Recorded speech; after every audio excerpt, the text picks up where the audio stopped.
Are you sure this is the place? I'm pretty sure this is the place. This is what the note said. I mean, the note that was stuck inside of your program from the 80s? Yeah, but it seemed really new compared to the program. Yeah, but why are we following it? I mean, we were so deep underneath this place. I didn't know it went so deep underneath. Don't you have a sense of adventure? I do, and of all places, of course it would be this arena. Yeah, I mean, we have to check it out. We can't just not do anything. Well, I mean, wait. Is that a door? That's a door. Come on, let's go. Are you sure? I mean, what if they catch us? We're not even in our country. What could even happen? Come on. All right. Live a little. All right. I'm coming. All right, you want to do it? You want to pull on it? Yeah, I'll do it. All right, ready? On the count of 3. Okay. 1, 2, 3. Coming to you direct from deep underneath your favorite Japanese wrestling arena, it's time for your high-speedy, strongly styled, fighting spirited, secret handshaking, wink wink nudge nudge, lethal dose of female professional wrestling, primarily in the land of shoguns and rising suns. It's time for you to remove your blindfold, accept a complimentary fruity drink that's totally not sus at all, and learn from our inside terminology, because you, our friends, have nearly willfully accepted the invite and have joined our cult of Joshi.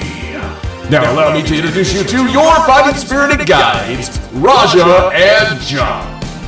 Hello, and welcome once again into the Cult of Joshi. I'm your host, Raja, and I'm joined by my co-host, John. hello. And we are here once again to ask you to listen to our review of some Stardom. Yeah, this time we're pretty excited. Yeah. You got our new episode. You were kind of like, the first few minutes, you're like, these guys are crazy. I don't know what's happening here. The middle few minutes, you're like, they're crazier. And then we got into the good preview for Cinderella. Yes. And we are pleasantly surprised, excited, and man. It was a cool opening night. Yeah. So we have the opening night of the Cinderella Tournament on pay-per-view. Wow. And it was a jam-packed card. There were so many matches to get through. It was a long one. It was long. Yeah, it was quite a few hours of Stardom wrestling. Almost 4 hours. It flew by, Yeah, honestly. It did. It was almost 4 hours, and it was jam-packed. And one of the things I really loved about it, the speed of the matches. Yeah. Because the matches had time. I'm not saying they didn't. What they didn't do was take time to introduce everyone in ring. No, they didn't lollygag at all. They even cut theme songs when the girls got to the ring. Yeah. It was like, okay, next girl. Yeah, they introduced them as they were walking out, and they did their pose like as they're walking down the ramp. They're like, we're just getting to it, okay? We got a lot to get into, though. We do, so we're just going to jump right Let's in here. jump. We started off the night with Akira Kuragane versus Rana Yagami, and I can't imagine a better match to start the night with because this ruled, okay? It did. was awesome. I know you were looking forward to this one a lot. It was the stylistic matchup that I was the most excited about. And it really paid off. I think that they gave Akira a lot more than a normal young girl would have got at this point. Yeah, she in no way appeared as a rookie in this match. This just felt like a normal, 1v1 wrestling match. There was nothing young girl about it. No, it did, and I do love the fighting spirit that she showed. You did have the young girl fighting spirit spot of course. With boom, boom, boom, boom. I'm gonna kill you. Yes, and I love that. But other than that, there was reversals, there was drama, there was good old graps. Yeah, a lot of good graps, and some really close calls there for Akira. So it was really cool. And of course, as we both predicted, Rana Yagami came out the victor in this first round match. She used a kick off the rope. It was like a flying kick to the head. Yeah, it was crazy. Very Konami-like. Yeah. And it hit. It was beautiful. I will say this, man. Rana, damn. She looked really badass. She was wearing the Shiri gear again. Of course, the best gear. Yeah, so she's wearing that gear again. And Akira, one of the things I really like about her is her respect. Mm-hmm. She remembers every little thing. She bows to the ring before she gets in. A lot of things a lot of young girls miss she just seems like she was born in that ring. I know. It just seems like she's such a natural. Yeah. And Rani Yagami herself is such a superstar. Like, I could see this match happening 5-10 years from now as a main event. And it's so cool to see. It's exciting. It really is. The next match was our other young girl, Yuria Hime, taking on Rina. And this was a cool little showcase for Yuria. I thought she did really, really good. I thought she did too. She did a lot better than I expected. Yeah. I think if we didn't have the injury to Matoi, that, we would have had Matoi in this tournament. Absolutely. And so I think that it was good for Akira and Yuria because otherwise, I don't know if they would have had the spot. That's fair. But Rina, being Rina, didn't show any mercy in this match. She just completely took it to Yuria and ended up winning using her gory special finish. Yeah, but let's give a little bit here because Rina, we thought was going to finish it a couple times, even coming off the top. Yeah, hydrangea. And the knee. And, still yet Yuri was turning these around. Yeah. She was kicking out. And I think that in itself was a win. It was. And she did get a really, really close near fall in that match. So we were kind of shocked by that. Yeah, absolutely. She looked really good, though. So I was very pleasantly surprised with these first two matches. And we were rolling. Right here, we were like, okay. This is good. This is the good stuff. This is some good stuff. Shoot it into our veins. The next match was off of the tournament course. We had the 5-way between Juvia, Meisera, Koguma, Wakasukiyama, and Fukigen Death. And this was just a delight. It was. The biggest takeaway for me from this match was Juvia versus Meisera. No doubt. I want to see more of that. I do. I want to see more of Juvia regardless. This was the best by far that I had really felt about Juvia. Yeah, it was a cool thing to see her in there with the Stardom girls, and she has some excellent work. She won this match with a sort of modified Robinson special on Wakasukiyama. It looked brutal, but she tapped like immediately. It was unexpected for me. It was an unexpected win, but I definitely want to see more of her in the ring. So I hope she sticks around for a little while. The next match was somehow even more fun and kind of incredible. It was a 3-way tag match where Saida and Hazuki took on Yuna Mizumori and Sariano and Azumi and Suzu Suzuki. And usually when we see these like lower card multi-tag or multi-trios matches, it's not always this top tier of talent that are competing. But because the Cinderella is on and all the younger girls are busy with the tournament, we've got this upper card level talent doing these matches to fill in the gaps, and it's like incredible. Yeah, it was crazy gory. It was. Or what did we decide on? I think we decided on wild gorillas. Wild gorillas. So here's the thing, guys. Uncle Dave gave 5 stars to a match. I'm not saying it didn't deserve it. A few weeks back, we've talked about it a couple times. If I put somebody in a chair and I said, okay, tell me why this isn't 5 stars. I don't know if you could come up with it. This match was not only fun, but the pacing and the moves that happened in this match that are not normal. That's one of the things I want on my pay-per-view, right? Yeah. Give me something that's a little different than your normal fare. Right. Try something a little bit more difficult, and this had everything. This had a lot of hard hitting, aggression, fun. I agree. It was super high level, and Stardom is so good. The girls are so good at like turning one move into another, and they had these sequences in this match where it was just like boom, boom, boom, boom, boom, and it's like impossible to keep up, but you're just thrilled the entire time. Yeah, transition station, man. There was also a little bit of story to end this match because Azumi ended up accidentally kicking Suzu in the face, which allowed Hazuki to roll her up with the Hazuki straw for the pin. And Suzu did not seem very happy about that. Yeah. And as we know, Suzu's been talking about there's something she feels she needs to do. Right. So maybe this plays into that. I think so. And my favorite part to it is Hazuki getting such a good win. Yeah. And it may not be a singles win, but to me, it felt like a singles win. Yeah. And it just was such a nice, and she seemed so freaking happy. Everyone seemed like they were having a great time in this match. It was which was good, cool. Good match. And that's not even to mention like my favorite part of the match where Yuna set up two people and Sariano comes off with the split leg drop kick out of the corner, like out of nowhere. But it was fucking amazing. It was beautiful. It was like a lot of times when someone does a split leg, it just doesn't hit right. Right. It looks a little funky or somebody doesn't take one leg. This was it, man. And Yuna, Jesus Christ, she had so many comebacks. Yeah. And so many times it was just like, okay, and just stiff as hell. Good stuff. Yes, everyone in this match Watch this match. performed like crazy. It was amazing.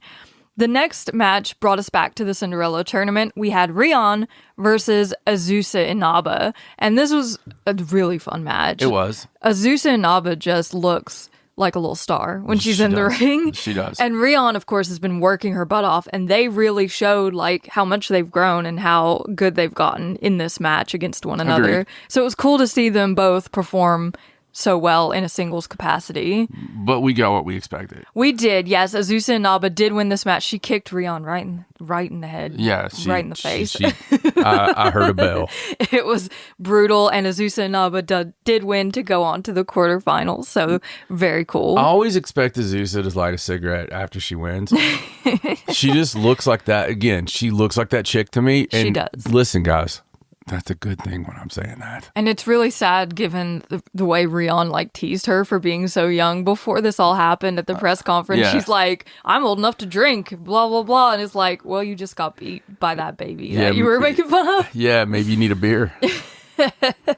The next match was another tournament match where Hina took on Tabata of CMLL, and it was a styles clash for sure. I don't know if Hina was ready for the luchadora style. Okay, this match was way good. It was extremely good. It was really, really good, and I know you're disappointed. So my bracket's been busted. Sad face. Your bracket is not. No. I did pick Tabata to win this match. I just seemed like a good move to me because of the whole future of Stardom. But that took picture. away the Hina versus Rena. I know it did. I know, and it's so sad. Okay. But Tabata is a really, really good for being a year plus into her career. After watching Tabata in this match, I was so happy she won. Because I love Hina, but I love the fact that afterwards, when Hina lost, Hina wasn't all about, she was not very Hina. No, I don't know she if it's wasn't. because she graduated high school last week. Yeah. And she's like, fuck this bitch. But when this happened, Hina was like, no, I'm not shaking your damn hand. Go, give me my belt. Thank you. And she goes over, puts it right in her face. She goes, right here. This is what you want? Yeah. This is what you want, girl? This is what you want? Meet me outside 3:00 right after school. Basically, yes, that's how it went down. Yeah, and Tabata I mean, looked over at Okada like, is this okay? Can I challenge for this? He's like, this is Japan. That's how it works. That's how it works. You won the match. Yeah. So I'm honestly excited to see how she'll perform against Rena. I think it'll definitely be a lot different than facing Hina. I do too. I just think that she showed a whole lot. So Yes. it'll be really and good. the way she won was really cool because she had this stretch locked on that looked ridiculously like painful. Yeah. But she flipped it over into a pin that looks impossible to kick out of. Yeah, it was a very inappropriate stretch. That's what I would like to call it. The very inappropriate stretch. Yes.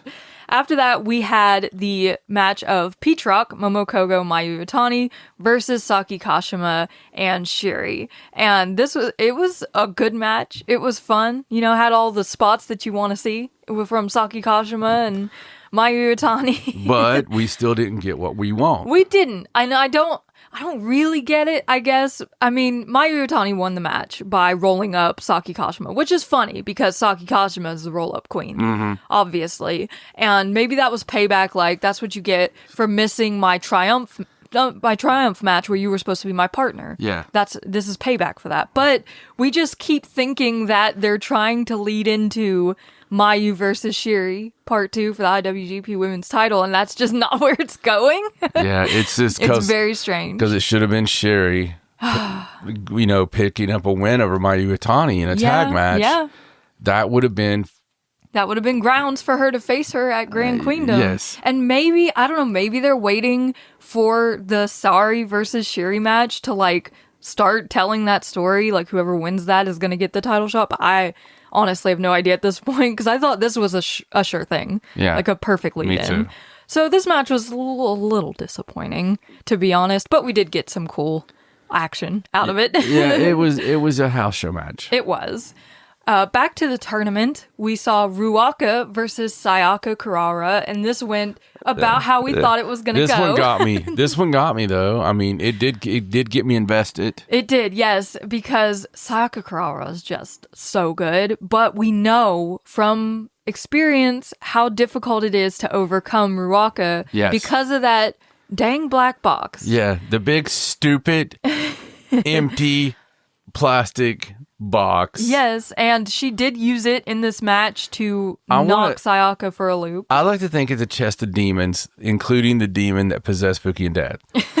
And it's just full of the hate demons. I think it's like, remember 13 Ghosts of Scooby-Doo? Yeah. So I think it's like the 13 Ghosts of Ruaka. She has to capture them all and put them in there. There's like, and she's got a few of them already. We think she's bad. She's not really bad. She's just been around that evil so much that it blondes her hair. Right. And she knows that by being with hate, she has a better chance of catching the demons. And that's why she's usually the one with Fuki and Death on the chain. She knows one's in there. She just can't get it out. Yeah. She's got to get that one out, but she figures she's going to get the rest of them first. But then why does she use the sacred box of ghosts to beat people? Well, it confuses them. Oh, okay. Is that how she keeps them in there? And being around them all the time makes her a little bit evil. Right. Yeah. They would have an influence on you, wouldn't it? If you were around that kind of energy all the time. Absolutely. But Sayaka Kurara, thank goodness, is too pure to be overcome by that type of evil. She managed to get Ruaka out of the ring over the top rope, which is part of the Cinderella rules. So Sayaka Kurara, in my head, is a V-card carrying, just angelic freaking. She's straight from heaven. She's the second coming of Manami Toyota. She is. She even does the jump off the ropes now. She doesn't do the jump off the top rope. Not yet. Give her time. I think it'll happen. She'll get there. She's like, if Manami Toyota was nerdy. Mm-hmm. It's like nerdy Toyota, I, for one, would be terrified every single match if she wrestled exactly the same as Manami Toyota did, because that is so reckless and crazy. And we're going to get to something here in a little bit that, our favorite thing about Manami Toyota is her devil may care. Yes. Attitude. Yes. That's the fun thing. Sometimes Carrara has that. Occasionally. Where you don't know if it's going to hit, if it's not going to hit. Right. She'll throw something out of nowhere. And, we get to something coming up, guys, that we'll be able to explain that in a nutshell. But this match... But she did get Ruaka over the top rope onto the apron and then hit the spear through the ropes to throw Ruaka to the floor. And in the Cinderella, over the top rope disqualification is a thing. So Sayaka Kurara wins this match to move on to the quarterfinals. Yay! Thank goodness. Yes. Following that, we had Miyu Amasaki versus Lady C. And I don't know what to say about this match other than it was weird and seemed way too quick. So Lady C has lost in the Cinderella now 4 times. Yeah, she's not had a good run of it in the Cinderella. 4 different people, and she has lost. And listen, she's 30 years old. Mm-hmm.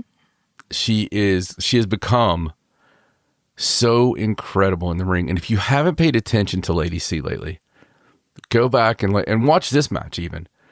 Dude, she did so amazing. She did. There was some kicks to the face. Her big boots are second to none. That Kevin's going to be feeling for like years. Yeah, it's really a shame because Lady C has really come into her own lately, and she had a bit of momentum even after losing that Artist Stardom match. I feel like it would have made sense. I've been simping on her so hard. Listen, I've been dying over Lady C. Lady C has become Stan Hansen. And she just has that to her. She has that stiffness. Right. She can do it. If you just introduced her right now with the ability she has right now, and she was wearing black chaps and a cowboy hat, and she came out and she's like, woohoo, I'm from Dallas, Tokyo, and just, I would believe it. Yes. Give Lady C a chance, is what we're saying. Yeah.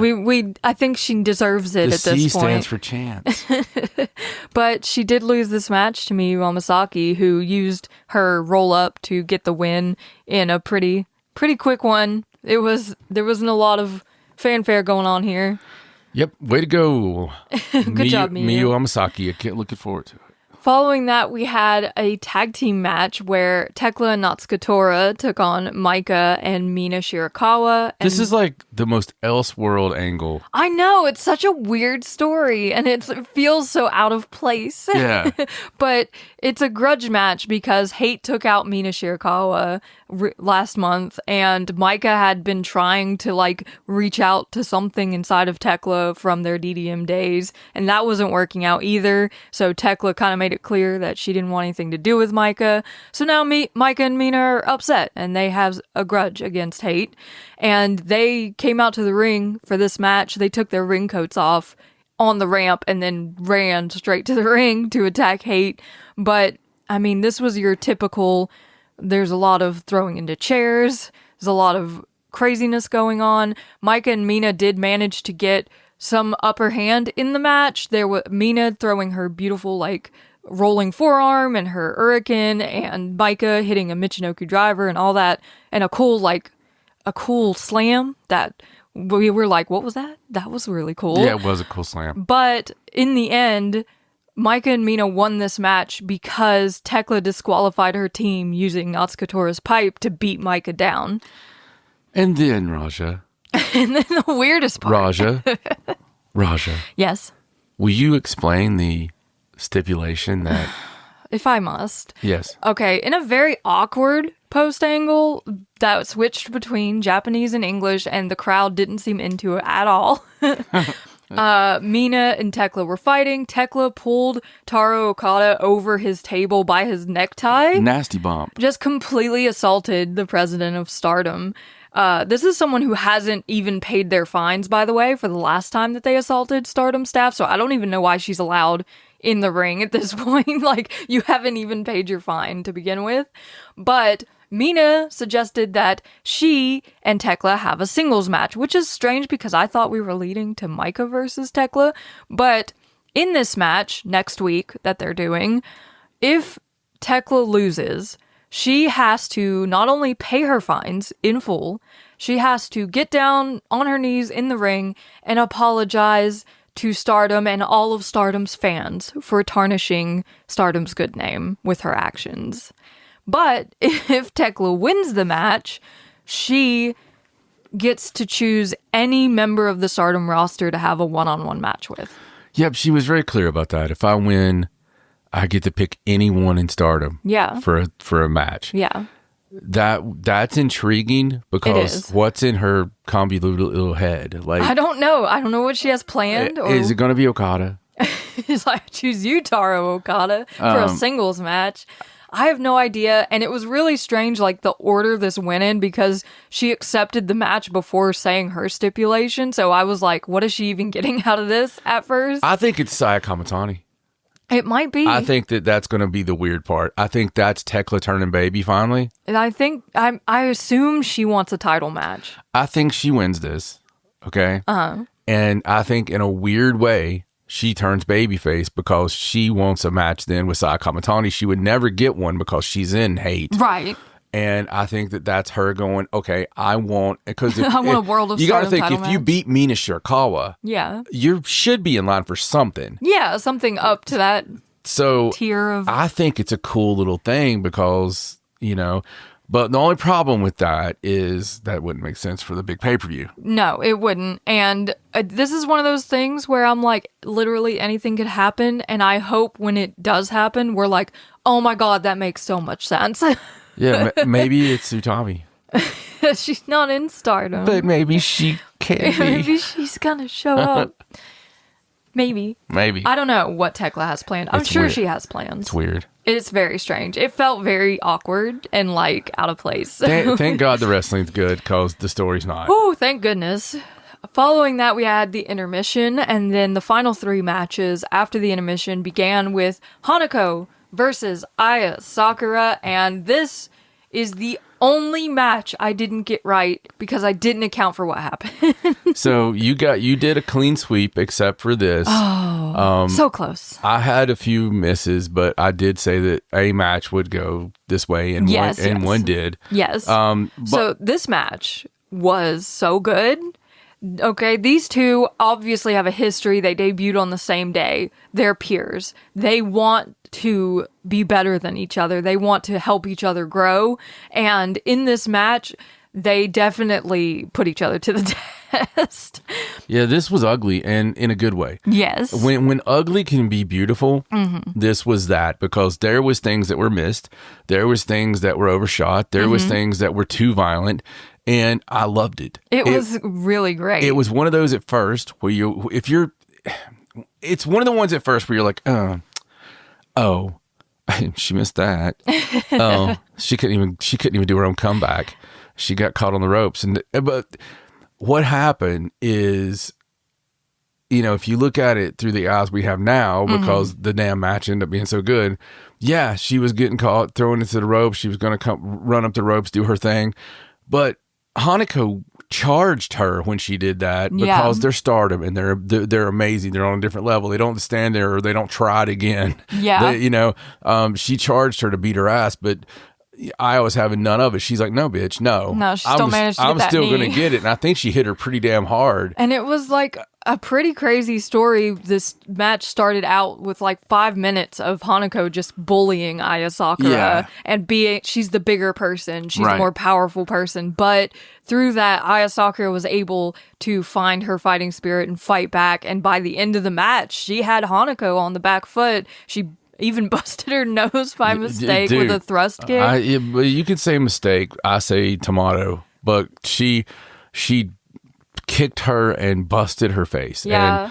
And it was beautiful because it was needed. Yeah, and there was a moment where Aya had her triangle choke on Hanako, and Hanako lifted her up and slammed her back down, but Aya refused to let go. She just put it back on. She was not having that. And they ended up just throwing hands at each other as the bell rang, and it came to the time limit draw, and it was kind of spectacular. It was. It left me the way it needs to. Yeah. I want to see them run it back. Right. We want to see it again, and they are going to be doing it again for the New Blood tag team titles once more, and that's obviously going to be an even crazier match because of this, because they've found this sort of story with each other where they're just trying to be the better person in their class, which is always a fun story to tell. The best kind of story is the ones that happen organically. Yeah, absolutely. And this one happened in between the ropes. But because of this time limit draw, that now affords Azusa and Naba a bye straight to the semifinals. So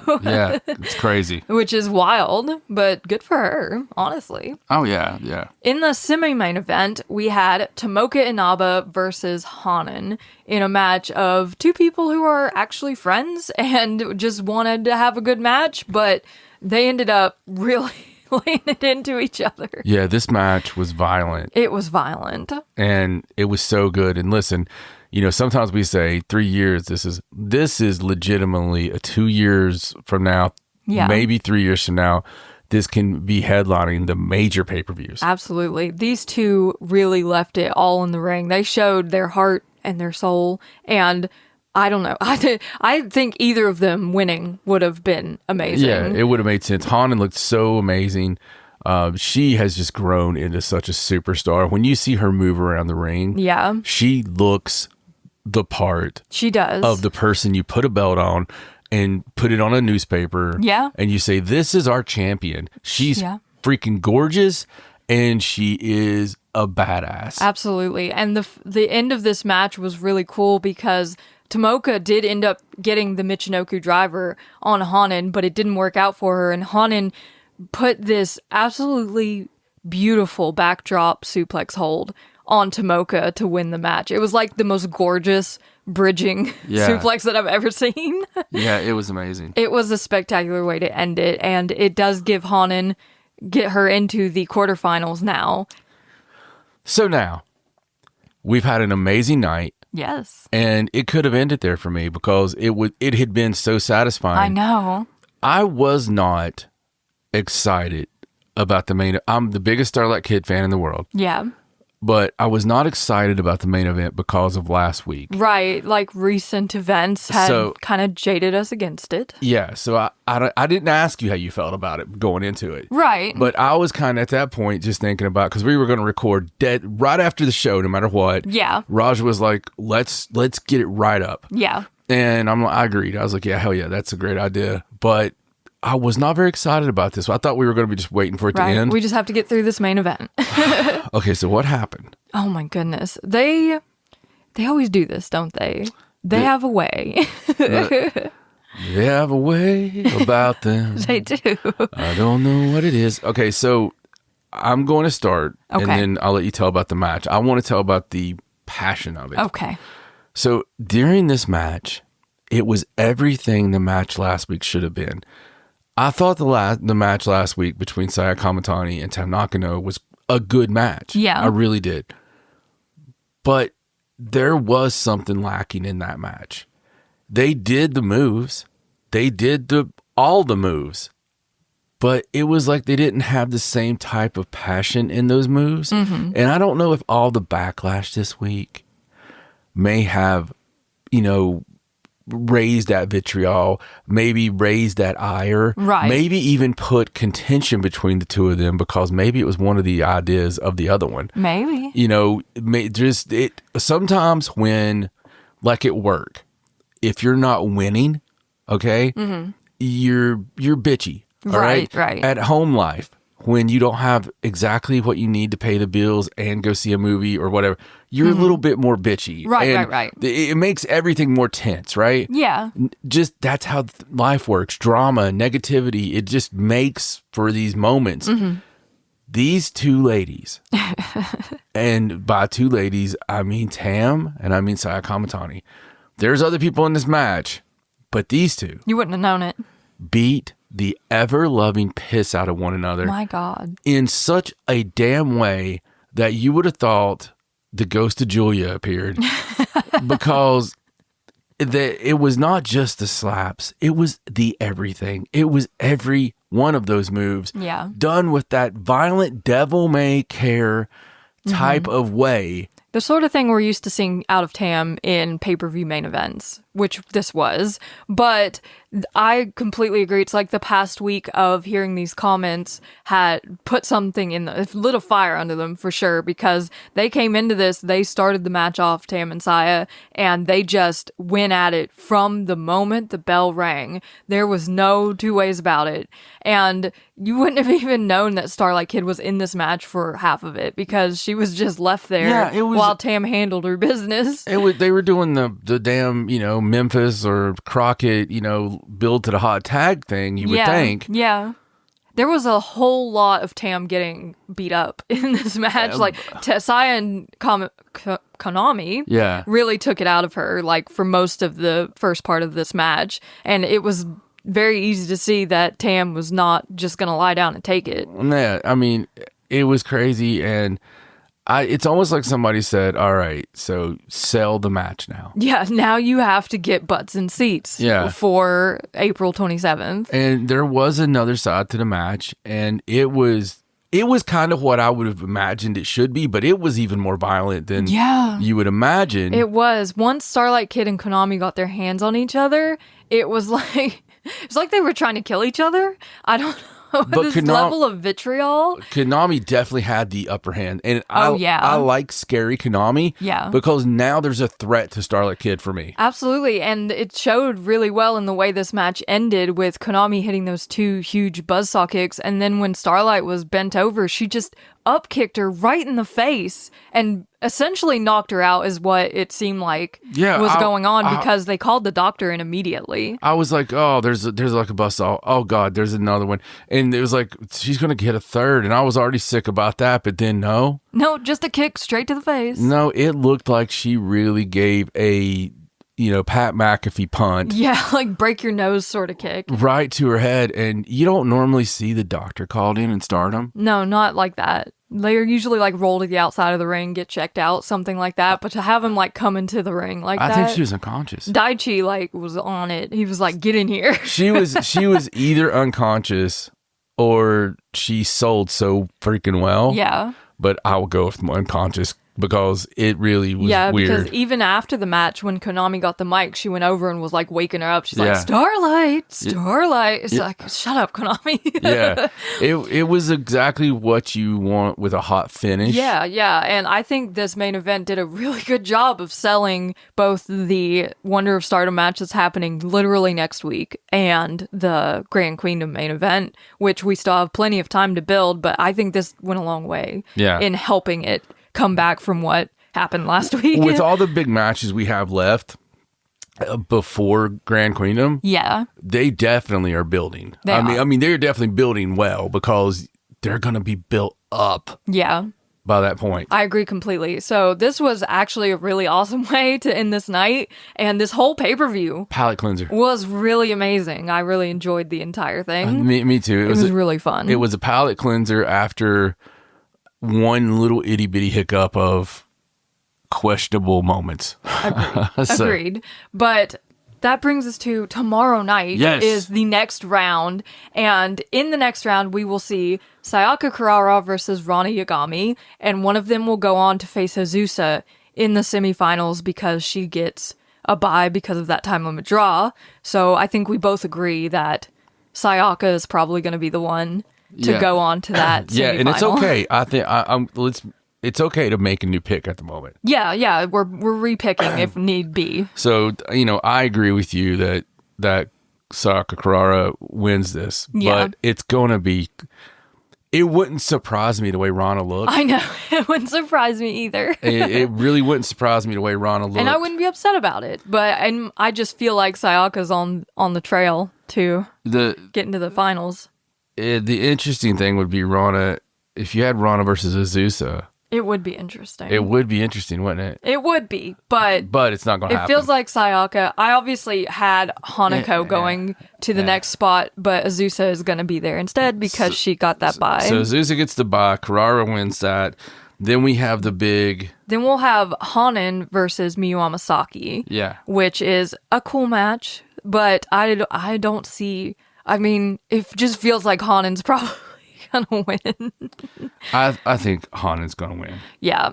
And then Rina versus Tabata, which is I'm even more excited about now. I just think it's a really cool mashup of styles with both of them. I mean, I have Rina winning it because this is everything else aside from Azusa is how I picked it going. So I think Rina's gonna win and go on to face her big sister in the semifinals. Yeah, I agree.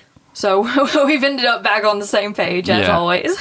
Yeah, I agree because that'll put us with Hanan versus Rina. Yeah. Which is cool. It is cool. And then Kurara versus Azusa. Yeah. So that would be the semifinals if it goes the way that we think it will tomorrow night. Which puts us down to Kurara versus Rina. Yes. That's what I think too. Yeah. Which is interesting as hell. It is. And that also puts us back to Hate versus Cosmic Angels. Yeah, that's what I was saying the other day. Yeah.